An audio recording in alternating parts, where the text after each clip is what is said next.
Today I'm reviewing Philip Roth's The Prague Orgy.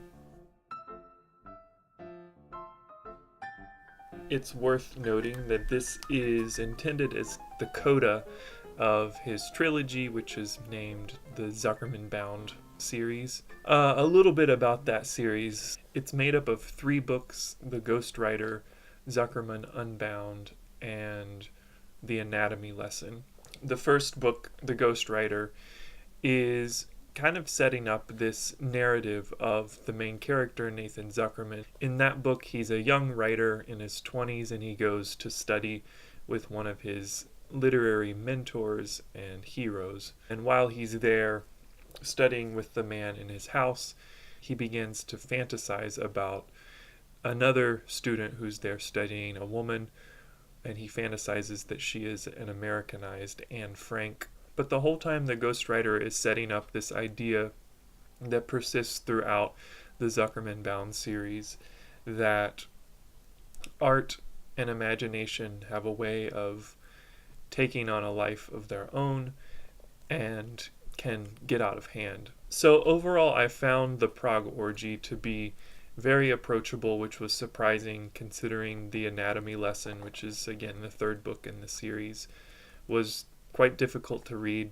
They all are funny. They have comedic elements, very ironic, and a drier, darker humor. Self-deprecating also.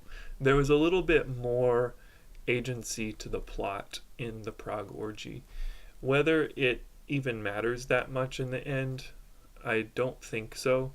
Zuckerman learns of these old Yiddish stories that one of his friend's fathers wrote in Prague, and Zuckerman decides to go to Prague to try and collect those stories from his friend's wife or ex-wife. I'm forgetting who specifically she is, but she is related to the friend. Zuckerman goes to Prague and he meets a few interesting characters while he's there. This is the more literal way the book gets its title. Is one of the first places that he visits is a house where orgies happen. I was surprised a bit because in the Prague Orgy, even though it has the most explicit title, there's not as much mention of sex or descriptions of sexual acts. And I'm comparing this to The Anatomy Lesson.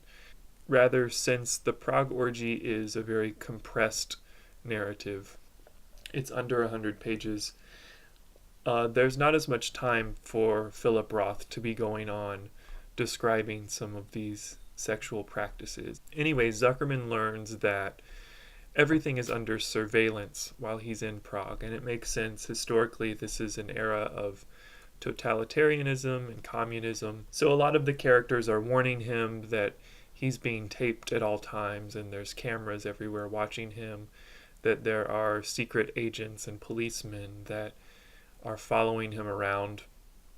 So the whole book is kind of under that sense of paranoia.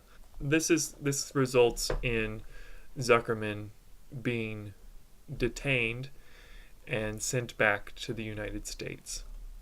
He does get the Yiddish manuscripts that he went to Prague to obtain, but when he's detained, those manuscripts get taken from him.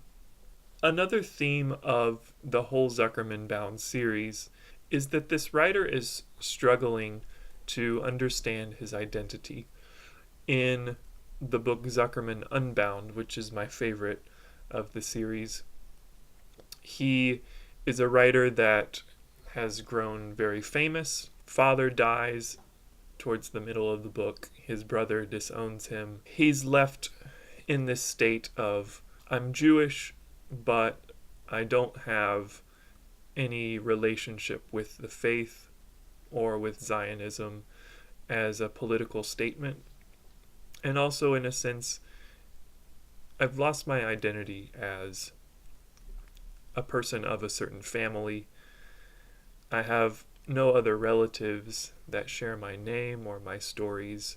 So all of that kind of gets wrapped up, and it becomes quite complex because he goes through an identity crisis, which is quite funny, It's taken up even more in the anatomy lesson, where it all becomes very self-deprecating and not healthy, I would say. He ends up in the hospital in the end of that book. In the Prague Orgy, I do know that Philip Roth traveled to some Soviet countries in the same year that this book was published, and I think it's pretty apparent. I'm going to read this account, which I feel like could only have been written by someone who visited this place. And this is towards the end of the book when Zuckerman is detained and sent back to the United States. It makes you furious to be thrown out, once the fear has begun to subside. What could entice me to this desolate country, says Kafka, except the wish to stay here?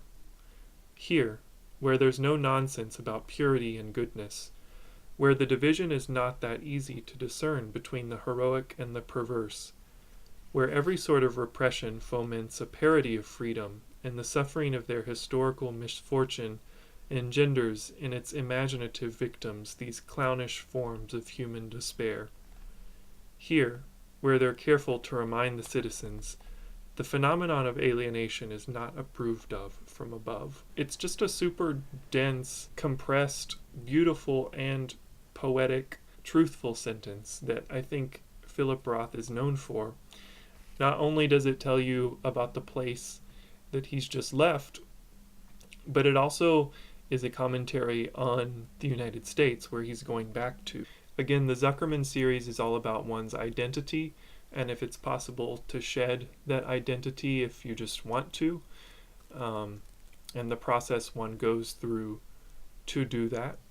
In the end, it seems Zuckerman has come to terms with his identity and his life. Again, at the end of the book, he writes, "One's story isn't a skin to be shed. It's inescapable, one's body and blood. You go on, pumping it out till you die, the story veined with the themes of your life, the ever-recurring story that's at once your invention and the invention of you." So going back to my system of rating books, interpretive potential, I feel, could be very great, but it is contingent upon reading the entire series. I have to say that this is a very macro idea of a plot that really is carried out across 4 books. Depth of ideation, I think this is always so strong in Philip Roth. Even upon a first read, if I don't understand everything in the book, I still get the sense that there's such depth to the writing and to the ideas and what he's trying to say. Evidence of agency, I feel, was kind of lacking, not for any concrete reasons, but I wonder if that was the intention for the novel, for it to even be a page turner. The depth of ideation is so strong that I feel like this is kind of a new aesthetic to a book. It's breaking the rule of needing agency to continue with the book. And then depth and quality of language, it's more the depth of ideas and the interesting language that Philip Roth writes with. It's very introspective, it's very critical, and it's some of my favorite writing. So that's my review of The Prague Orgy by Philip Roth.